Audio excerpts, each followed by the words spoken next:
Voici le matériel nécessaire pour réaliser un chantier.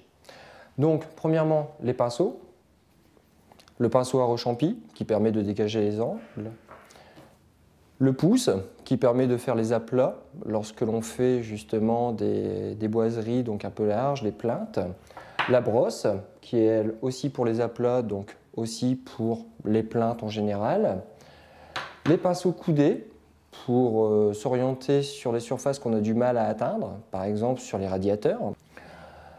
Ensuite, pour les pinceaux, nous avons quand même deux variétés. Donc ceux en soie qui sont destinés à être utilisés avec les produits glycéraux et ceux en fibres synthétiques qui sont destinés à être utilisés avec les produits en phase aqueuse, donc essentiellement les acryliques.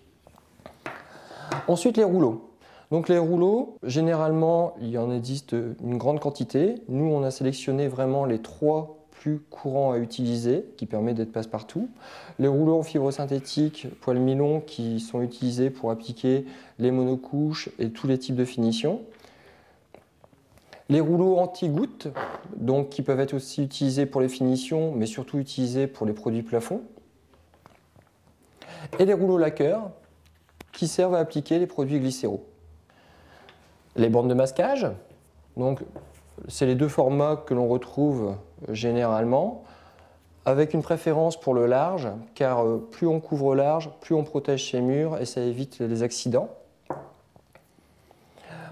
Ensuite, il faudra d'office, pour pouvoir charger correctement son rouleau, soit utiliser une grille dans les bidons rectangulaires, parce que c'est adaptable, soit utiliser des bacs. Donc ces bacs ont l'avantage, c'est d'avoir des recharges qui permettent de limiter, 1, le nettoyage, 2, permet de réutiliser le bac de manière fréquente, au moins quand on en a un, on est tranquille.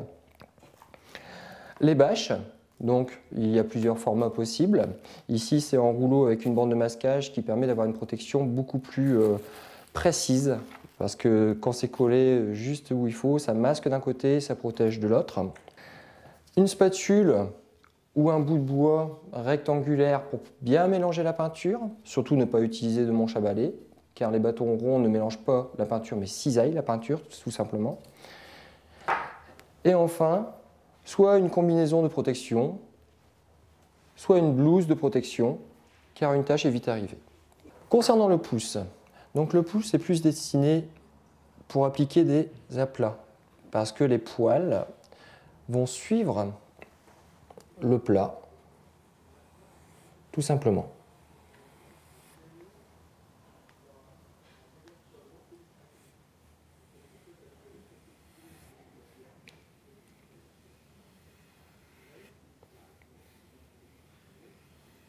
Concernant le rechampi, donc lui est plus adapté pour dégager les angles grâce à sa pointe et aussi très adapté pour les moulures car il permet d'être plus précis et d'aller chercher les irrégularités de structure.